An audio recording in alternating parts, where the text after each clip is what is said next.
Let's go to, these are 9 classic beats that are found in most films.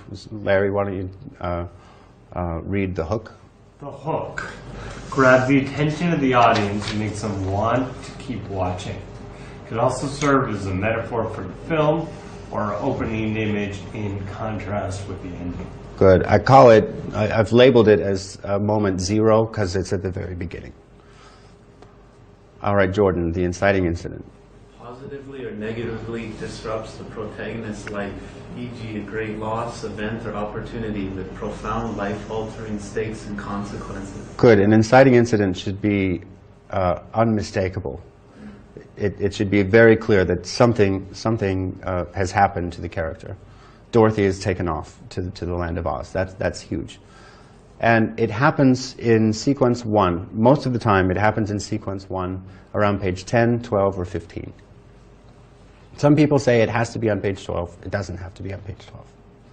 Some people say it needs to be in the first 10 pages. It doesn't have to be. But if no one reads your script, maybe you have to examine your script, and if you see your inciting incident is on page 42, maybe you should, try and get it within page 10. PP, read the turning point.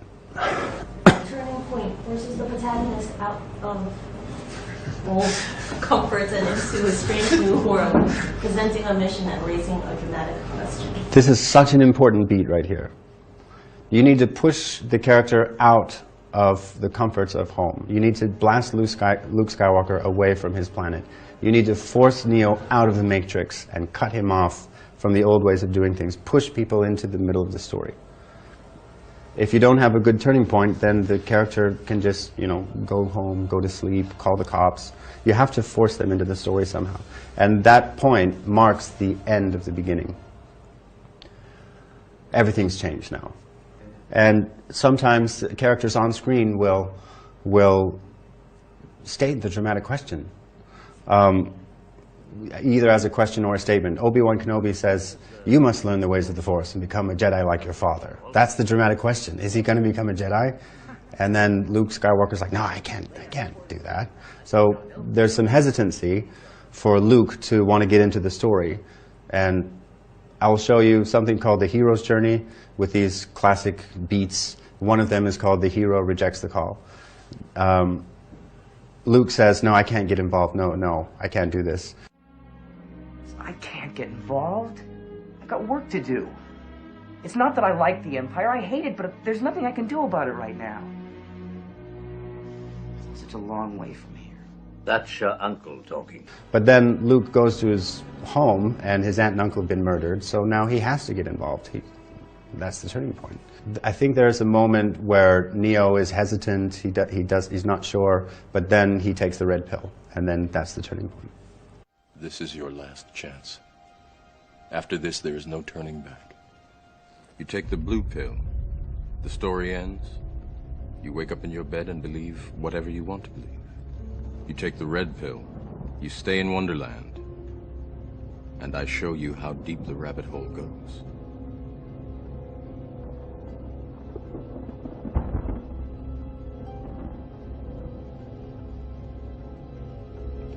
Remember, all I'm offering is the truth, nothing more. These little orange dots are not as important as the bigger dots. That's why they're smaller on this diagram. John, why don't you read the culmination? Accumulation of first steps and lessons could be an upbeat or downbeat, depending on inciting incident, positive or negative. Good. Sometimes the inciting incident is positive, like you win the lottery. Wow. And so it's going to create a positive beat, and then the later beats might be upbeats or downbeats. But usually the inciting incident is negative. A great menace appears, a great challenge appears, you lose your job. Usually that inciting incident is negative. So after the hook scene and you set up your characters, and there's an inciting incident, and then sequence 2, they figure out what to do, then you push them into Act 2. They're going to have a mission, they're going to want to accomplish something, and this sequence 3 is usually their first attempt at trying to figure it out. Maybe they have to go here and see the wizard, maybe they have to go there and get their keys. But this sequence 3 is usually the first the first thing they set out to do after making the commitment to get into the story. And right around page 45, there's just some sort of focal point. There's just some sort of accumulation of that action, which then leads us into sequence 4. Reversal midpoint, a second TP, raises the stakes, chances in the mission, modifies the dramatic question, often incomplete reversal. What's going to happen now? Good. Some people call it the midpoint. That's the easiest thing to call it. It helps to think of it as a reversal, where sometimes they're going in one direction, but then they realize they've been going the wrong way. Their buddy is now their enemy, or their enemy is now their buddy. You very frequently find a type of reversal here. At the turning point, they commit to a course of action, and they're going toward that goal. But then once they get here, something happens again, and it's a very it's a big moment. It's kind of like an inciting incident and a turning point combined. It's a game-changing element, and they have to go on a new course of action. Tim, read the next culmination. Accumulation of continuing steps and lessons. Could be an upbeat or downbeat depending on the reversal. Good. So at the reversal, the dramatic question changes, the mission changes, and then they set out on a new course of action. And so this sequence 5 is kind of similar to sequence 3. Slim, sequence 6. Crisis. Despite the protagonist being liked in Act 1, learning in Act 2. 2A. 2A. Changing course at reversal and exhausting everything in 2B, the antagonist gains the upper hand here, perhaps through trickery, leaving the protagonist in crisis the lowest point is. Okay. What 2A means is Act 2, you can think of it as divided into 2 parts, where sequence 3 would be Act 2A, sequence 5 and 6 would be Act 2B. They just sort of combine together to be the first part of Act 2 and the second part of Act 2. So right around this point, when you get to sequence 6, just shit is going to happen, and everything is bad, and the character is at its lowest point, and that would be the crisis. You need to throw the character down the deepest hole, a hole so deep that you don't even know how he's going to get out. You have to be smarter than the story and figure out how he's going to get out of, or she's going to get out of that moment. Climax.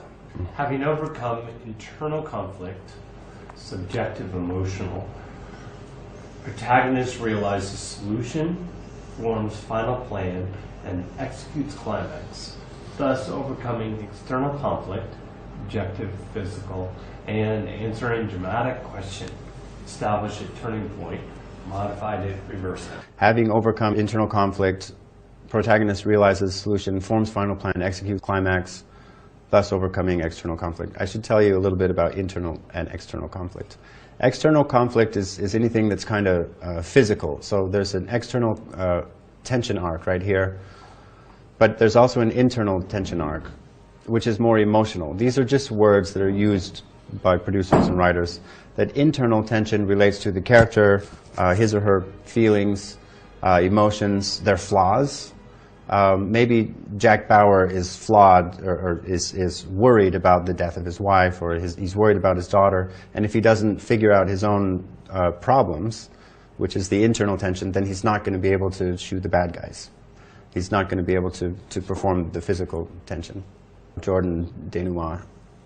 A brief glimpse of the newly established world with an optional twist that provides a reinterpretation of events. 6 ends Citizen Kane.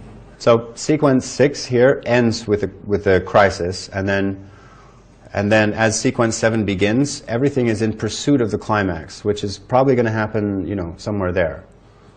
So from crisis to climax, it's going to happen somewhere here, and then the denouement scene will be toward the end. But on this diagram, crisis and climax share a giant dot, because this moment here from crisis to climax usually is pretty much in real time. There's no flashbacks, there's no, 2 weeks later, there's no, and the next day. This stuff here is pretty close to real time. So Act 2 ends with the crisis, and then from there you have the crisis to climax sequence. So what we just read are these little beats and moments, and on the next page, we're going to read the space between the beats. What do you do? What else do you put in sequence 1? What else do you put in sequence 2? How do you write these? What kind of stuff goes there?